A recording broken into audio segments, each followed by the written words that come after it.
No, I don't. I don't understand that at all. So there's your look at campaign, but you guys have brought something else to show as well, right? Yeah, we're talking about, for the first time now, as of last night, Firefight is actually back in Reach, and it's better than ever. Nice. When we kind of wanted to bring Firefight into Reach, we took a long look, like, what are the things that are important? And the number one thing was matchmaking. Matchmaking is in Reach Firefight. You're never going to have to play Firefight alone at Reach, which is going to be amazing. You can play with your friends still. All the great networking features and upgrades and social preferences you experience in the beta are being fused into Firefight as well for that matchmaking experience. Before we look at the options, for the 4 people who don't know, what is Firefight? Sure. Firefight is the cooperative game mode we introduced in ODST. It allows you and up to 3 of your friends to play together on the UNSC side and fight against unending waves of Covenant AI. So it really is just putting you in a Halo sandbox and letting you play as long as you want. And I haven't seen it yet. You guys are going to show it here, but I would imagine you guys have a ton of options. Yes. Yeah. Well, so that was the second thing. We wanted it to be customizable in the same way that Halo 3 and that the other Halo multiplayer games have really been. So we kind of decided to completely blow the doors off, and you can do amazing things like come up with what type of enemies you want to be in each specific wave. So I'll just go into the options really quickly. Round 1 wave properties. If I want to set up my initial wave to be all grunts, I can do that. If I want it to be all hunters, I can do that. If I want it to be a combination of elites, hunters, skirmishers, whatever, and have it be random, I can do that as well.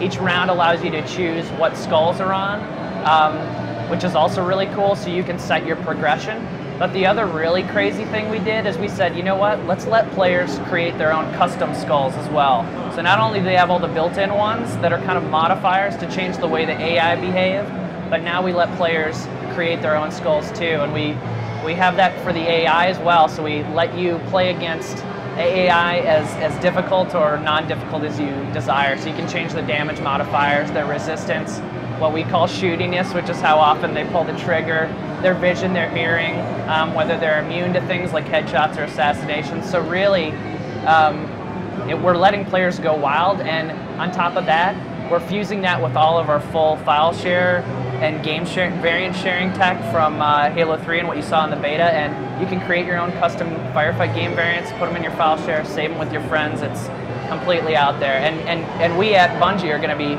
paying attention to what players are doing, and if something cool crops up, maybe we'll put it in matchmaking just to keep the experience fresh.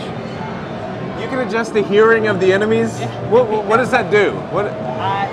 It will tell you, or rather you can set how far out they'll hear you, whether you're firing your weapons, or same with the sight, how far away they can see you. If they're eagle eye, they'll see you from a super far distance. Yeah. Is that something that people demanded? They're like, we want to be able to adjust hearing. I don't think it's something people demanded, but it's something that we have access to, and we thought, you know what, let's give the players at home access to it as well. So they'll be able to share and just create their own stuff from scratch. Whatever they want to do with it. It's pretty awesome. Yeah. Pretty awesome. So, do you mind if we take a few more questions from the audience? All right. Let me see. Let's see. Ron Jolie from Wentzville, Missouri wants to know: will there be achievement awards in Firefight? You can expect there to be achievement awards across every game mode. Yeah. I have to ask. Whitson Dotson from Jacksonville, Florida, said Master Chief was involved in the Battle of Reach. Is there a chance he will make a cameo? I don't, I know the Master Chief is around at that time period, but we're not talking about him at all, because Reach really is focused on Noble Team and the events of what happened to Noble Team and the planet Reach itself. I've gotten several questions, like Jacob Calvert's. He's from Mesa, Arizona. He wants to know about how long can we expect the campaign to be? I think that's really going to depend on how you want to play. I mean, we have 4 difficulty levels from normal all the way up to legendary. If you're playing by yourself or co-op, it's really up to the player. It's kind of doesn't really make sense to put a specific number on it. Melissa Matsuda from, says here, Dublin, Ireland, wants to know about character customization. What can you do there? Right, so if players saw that in the beta, we had a teeny tiny bit of armor customization for the Spartans. You can expect that to be completely blown out for the full version of Reach. It's kind of insane. Like, we only showed you, I think, helmet, shoulders, and chest, and there's that's just a tiny fraction of what's going to be available. We can't talk about it yet, but rest assured there's an amazing amount of customization. The cool thing is the way you trick out your character will persist through all game modes, so you get to really own that avatar you create for yourself. You'll see yourself in each cinematic as well, so however you've customized your Spartan, if you have some crazy helmet, shoulders, whatever else we allow you to do, that's what you're going to see in the cinematic as you're playing campaign. That's what you see as yourself in Firefight. That's what you'll see when you're playing multiplayer, so it's across every mode. So I can't tell you how much my email has blown up since this game has come on. It brings up a more general question to me from you guys, from Bungie's point of view. Like, you guys have such a rabid fan base, and they're so vocal. How do you, obviously you want to make Halo Reach the game you guys want to make it, but you also want to make sure that fans are served.